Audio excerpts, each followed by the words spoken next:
Ucrania asegura que Moscú está ultimando los detalles para lo que sería una nueva ofensiva militar de gran envergadura en torno a la región ucraniana del Donbass. Volodymyr Zelensky desafió a Vladimir Putin y asegura que están preparados. Ello mientras las autoridades ucranianas hacen un nuevo balance de lo que Zelensky llamó exterminio en Mariupol. Vamos en breve por más detalles. Soy Jenny Pérez, aquí en Berlín. Destacamos: miles de muertos y decenas de miles de civiles atrapados en la ciudad ucraniana de Mariupol. Esa es la estimación del presidente Volodymyr Zelensky luego de más de un mes de incesantes bombardeos por parte de las fuerzas rusas. El canciller austríaco Karl Nehammer le pide a Vladimir Putin el fin de la guerra, transformándose en el primer líder europeo en entrevistarse con Putin desde el inicio de la guerra, en un viaje que además le podría costar una crisis interna con sus partidos de coalición. Y solo 12 días para convencer al electorado, así comienza la carrera por el balotaje en Francia.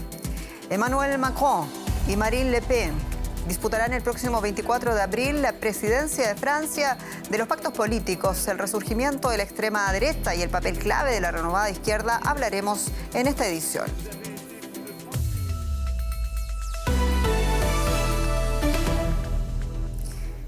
En un mensaje nocturno, el presidente ucraniano Volodymyr Zelensky advirtió que Rusia podría utilizar armas químicas en Ucrania, pero no dijo que las haya utilizado.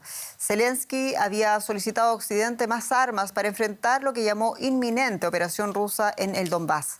El Pentágono alertó este lunes también de que un convoy militar ruso se está dirigiendo al este de Ucrania. Más temprano era el alcalde de Mariupol, Vadim Boychenko, quien informaba que más de 10.000 personas habrían muerto en Mariupol. Las autoridades afirman que gran parte de la ciudad está en ruinas y que decenas de miles de personas están ahora mismo atrapadas sin casi alimentos ni agua. Y tras la retirada rusa, ahora salen a la luz los horrores de lo ocurrido en otra ciudad, Chernigov. Como ya pasó en Bucha, todo está siendo documentado. La historia es la siguiente crónica de nuestro equipo en el lugar. Así ha quedado la ciudad de Chernigov tras semanas de asedio y fuertes bombardeos por parte de las fuerzas rusas. Nos reunimos con Svetlana y Valentino Siepenko en un hospital local.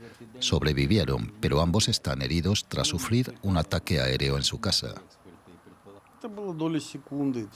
Sucedió en menos de un segundo. Oímos un silbido, grité «agáchate» y cubrí a mi hijo.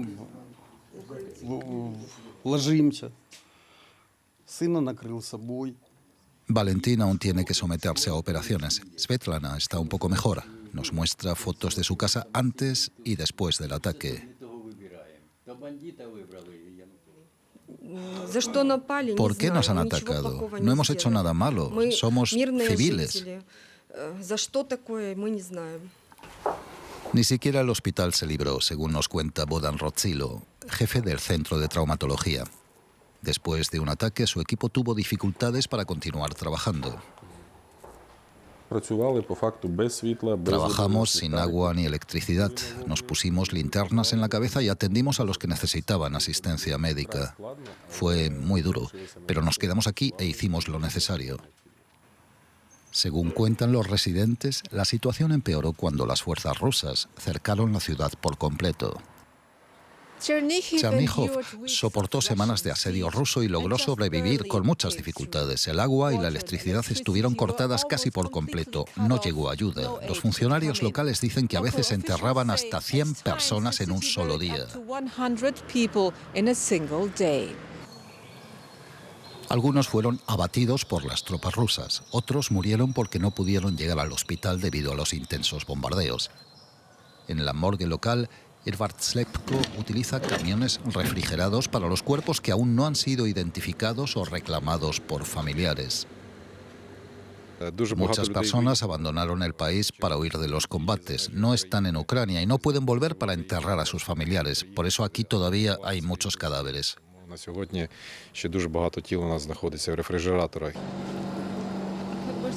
Los que vienen a buscar a sus seres queridos están destrozados por el dolor, como la familia de Igor. Era un marido, un padre, un hermano, muerto a tiros por soldados rusos. Era el mejor hermano que podías tener. Yo estaba tan orgullosa de mi hermano y ahora nos ha ocurrido esta desgracia. Muerte y destrucción es todo lo que queda tras la retirada de las fuerzas rusas en Chernígov. Y lo que más temen los que han sobrevivido es que regresen las fuerzas rusas. El canciller austríaco, el conservador Karl Nehammer, se reunió en Moscú con el presidente ruso Vladimir Putin. Y Nehammer declaró que la reunión le dejó una impresión pésima o pesimista ante la lógica de la guerra del mandatario ruso. Y el canciller austríaco es el primer mandatario de la Unión Europea en reunirse en persona con Vladimir Putin desde el inicio de la invasión a Ucrania. Su objetivo era buscar una salida al conflicto y evaluar las opciones de ayuda humanitaria para los civiles. Y Nehammer agregó también que es evidente que el ejército ruso prepara una gran ofensiva a gran escala en el este del país. Escuchemos. Para mí era importante dejar claro que la guerra tiene que terminar por la gente en Ucrania y que los crímenes que están ocurriendo deben ser investigados por organizaciones internacionales, por Naciones Unidas, así como la Justicia Penal Internacional, la que de a poco pero de manera constante ha generado resultados que, como ya hemos visto, pueden ser exitosos.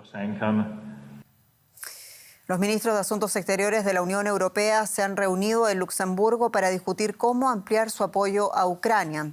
El responsable de Asuntos Exteriores de la Unión Europea, Josep Borrell, ya había propuesto una partida adicional de 500 millones de euros para armas y material militar. También se espera que los ministros adopten nuevas medidas en materia de sanciones, así como un plan para reducir progresivamente las importaciones de petróleo ruso. La Unión Europea anunció además el viernes pasado la prohibición del carbón procedente de Rusia.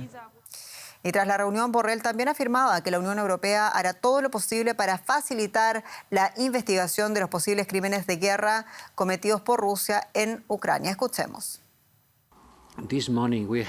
Esta mañana nos hemos reunido con el fiscal general de la Corte Penal Internacional. Primero hemos hablado de cómo hacer que Rusia rinda cuentas por sus graves violaciones del derecho internacional. Ofreceremos ayuda para documentar los crímenes de guerra.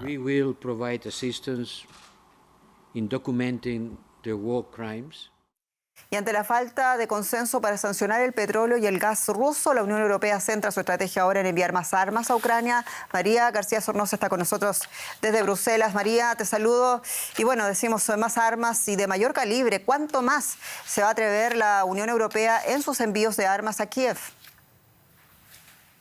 Sí, la Unión Europea redefine ya sus prioridades ante esta nueva fase de la guerra que comienza concentrada en el Donbass y lo hace en la misma línea que la OTAN, con el objetivo claro de enviar más y más armas a Ucrania. En términos de sanciones, el próximo paso de los europeos debería ser el de decretar un embargo al petróleo ruso, que es mucho más fácil de sustituir que, por ejemplo, el gas. Pero tras 47 días de guerra, la Unión Europea todavía no está allí por las divisiones que venimos comentando de sus Estados miembros. Por ello, el objetivo ya es aumentar el envío de armas al ejército ucraniano. La Unión Europea destina 1.500 millones de euros con este fin y dos países, Polonia y República Checa, han dado un paso que parecía impensable hace tan solo unas semanas. Han anunciado que enviarán tanques a Ucrania y está por ver si el próximo tabú que derriba esta guerra en Ucrania es también el envío de cazas de combate. Hasta la fecha, los europeos han sido muy reticentes porque dicen que este paso allanaría el camino para un conflicto directo entre Occidente y Rusia. De todo esto, paralelamente, también la Unión Europea anunciaba ayuda para investigar los supuestos crímenes de guerra en Ucrania. ¿En qué consiste esta ayuda concretamente y cómo se va a materializar? Sí, esto no son crímenes de guerra, que lo es, se preguntaba la propia Ursula von der Leyen hace unos días que visitó Bucha. La verdad y la justicia son las principales víctimas en caer en cada guerra y la Unión Europea redobla ya su ayuda para sentar en los tribunales internacionales a los responsables de las matanzas y atrocidades que hemos visto, como la de Bucha. Lo hará con ayuda financiera al fiscal general de Ucrania, pero también con equipos especializados sobre el terreno. De hecho, un equipo de la policía forense procedente de Francia está ya en la localidad de Bucha porque esta esta fase, la de recopilar evidencias, es crucial para presentar un caso lo más sólido posible. El proceso judicial, Jenny, no va a ser fácil y será largo, y una de las evidencias que deberá despejar es si estas matanzas como la de Bucha respondían a una estrategia premeditada del Kremlin o han sido fruto de la desesperación y la baja moral de las tropas de Rusia, que se han visto obligadas a dejar esa ofensiva hacia la capital y dirigirse y concentrarse en el Donbass, en el este, como venís comentando. María García, muchas gracias. En Bruselas. Un abrazo, Jenny. Y desde el inicio de la guerra en Ucrania, cientos de niños han muerto y muchos miles han quedado traumatizados por la violencia que han presenciado. En Leópolis, por ejemplo, la capacidad de tratamiento profesional es limitada, muchas instalaciones han sido destruidas o el personal y los pacientes han sido evacuados debido a los ataques. Nuestro corresponsal Jan-Philipp Scholz visitó una clínica psiquiátrica infantil en la ciudad ucraniana y nos trae la historia. Cuando las palabras fallan, pintar a veces ayuda. Desde hace semanas, la clínica psiquiátrica más grande de Leópolis atiende a cada vez más niños con graves traumas de guerra. Vasilina es de Kharkov. Vio cómo las bombas destruían su ciudad natal y mataban a mucha gente. Fue evacuada, pero sus padres siguen en Kharkov. ¿Qué estás dibujando? La bandera de Ucrania. ¿Y por qué dibujas la bandera? Porque ganaremos. Los terapeutas dicen que dibujar ayuda a muchos niños a procesar sus experiencias. Muchas veces no pueden hablar del tema. Incluso los más pequeños se dan cuenta de lo que ocurre. Los padres y los abuelos intentan explicar a los niños con delicadeza lo que está pasando. A veces actúan como si todo fuera un ejercicio, un juego o algo así. Pero entonces los niños responden: no, vivimos en una guerra. Es una guerra de verdad. Lo que más le duele a la doctora es que los niños buscan explicaciones para el horror. Algunos empiezan a dudar de sí mismos. A veces los niños creen que esto tiene que ver con su comportamiento, que ha ocurrido porque hicieron algo malo. Entonces, intentamos explicarles que viven en un país libre e independiente. No violamos ninguna frontera, no nos comportamos de forma agresiva con otros países. Así que no es su culpa, no es su culpa en absoluto. Los niños suelen tener trastornos del sueño, cambios de humor y se tornan apáticos. Muchos preguntan a diario si podrán volver a su antigua vida. Me apena mucho mi país. Antes vivía en una ciudad tan bonita. Ahora todo está destruido. El equipo de Oksana intenta acercarse a los niños con juegos y música. Se sorprenden de la capacidad de los jóvenes pacientes para superar circunstancias traumáticas. A veces nos preguntamos quién trata a quién, si nosotros a ellos o ellos a nosotros. Funciona en ambas direcciones. Ellos nos aportan mucho. Si no estuvieran con nosotros, estaríamos mucho peor. Oksana ha aprendido que los médicos no deben dar falsas esperanzas a los niños. La situación es complicada. Lamentablemente, los más inocentes tendrán que vivir con ello durante mucho tiempo. Los niños ucranianos, como no, la cara más amarga de esta guerra en Ucrania. Y nos acompaña desde Polonia el señor Juan Aro, quien es representante de la UNICEF. Señor Aro, bienvenido. ¿Cuánto le ha costado esta guerra a los niños ucranianos? Y lo pregunto pensando en los niños muertos, en los desplazados, en los niños huérfanos. ¿Qué dicen las cifras que ustedes tienen? Pues muchísimo, como te puedes imaginar, sobre todo desde el trauma psicológico hasta los niños que han muerto también.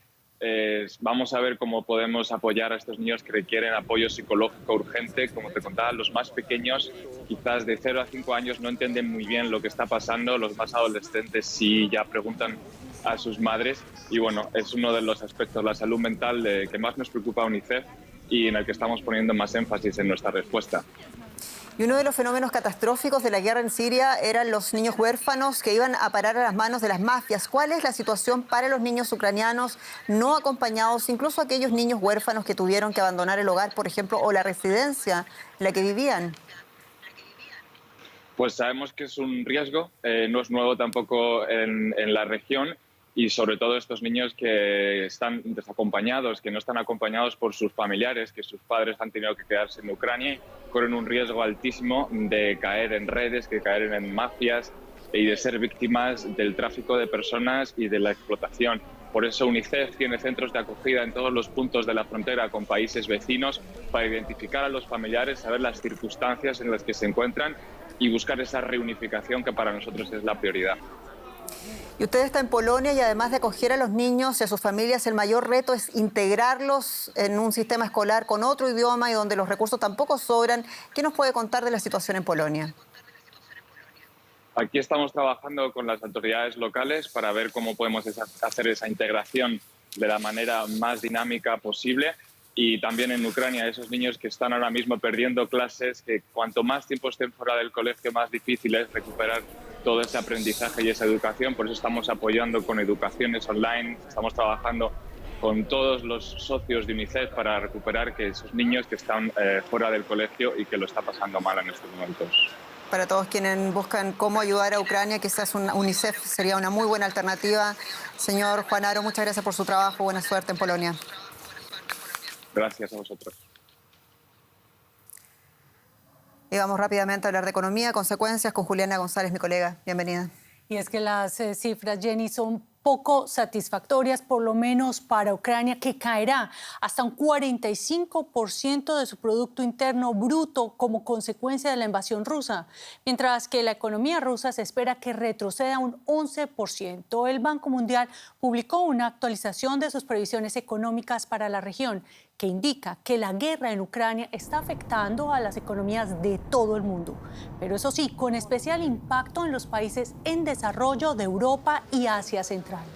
La institución calcula que la economía de toda la región disminuirá un 4,1% este año. Esto supone un cambio notable comparado con su pronóstico previo a la guerra, que apuntaba a un crecimiento del 3%. Lo escuchábamos, previsiones catastróficas para Ucrania y con impactos globales. Y sobre los efectos en América Latina vamos a hablar con William Maloney, economista en jefe del Banco Mundial para América Latina y el Caribe. Señor Maloney, muchísimas gracias por aceptar nuestra invitación. Y veamos, primero teníamos la pandemia, ahora la guerra en Ucrania.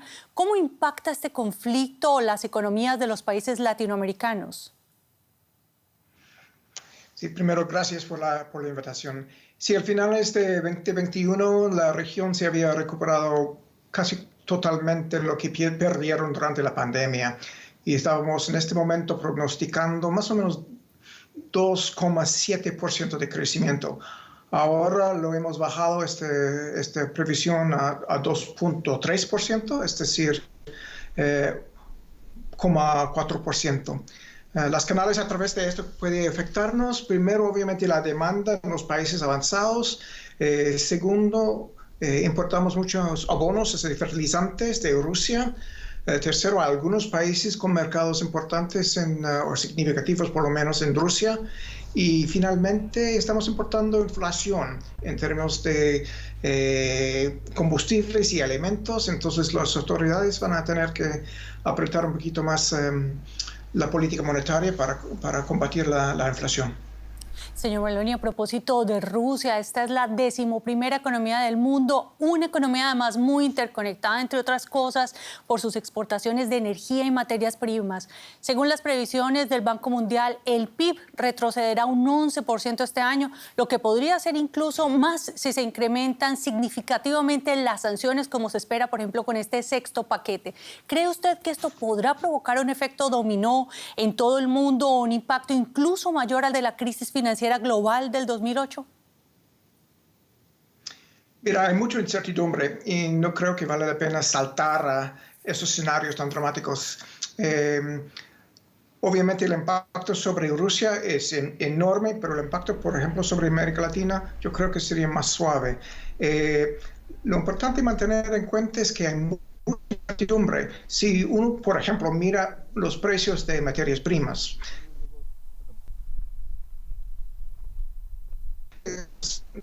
precios de petróleo ha aumentado un factor de 12 en el último mes. Entonces estamos tratando una situación bastante incierta y vamos poco a poco a ver cómo evoluciona. Señor Maloney, a propósito de incertidumbres, América Latina tiene un enorme potencial en energías renovables, una necesidad clara en medio de esta guerra, pero también de la crisis climática que atraviesa el planeta. ¿Qué tanto puede en este clima de incertidumbre sacar provecho para generar nuevas industrias verdes y cómo podría hacerlo?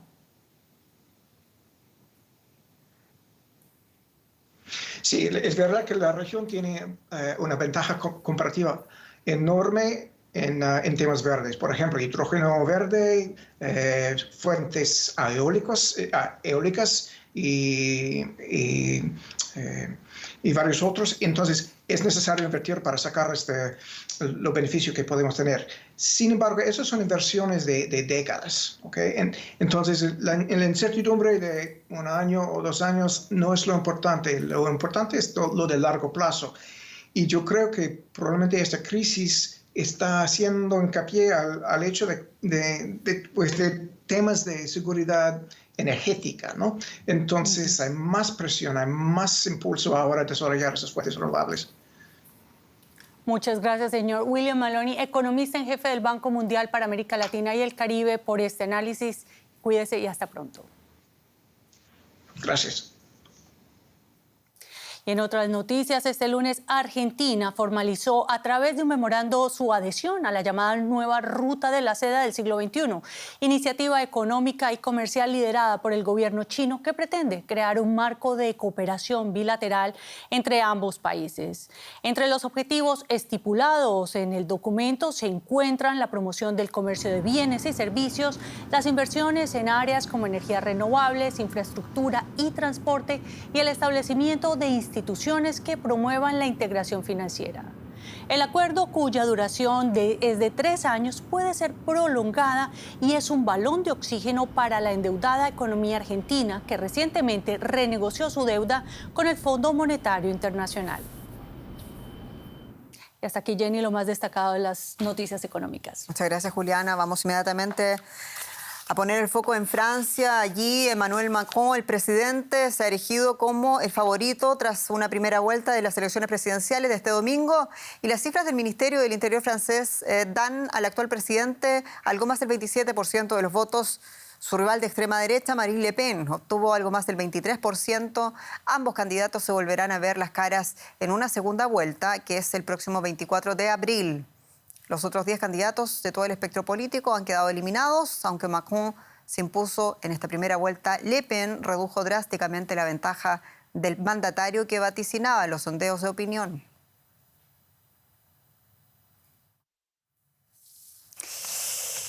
¿Hacia dónde va entonces Francia?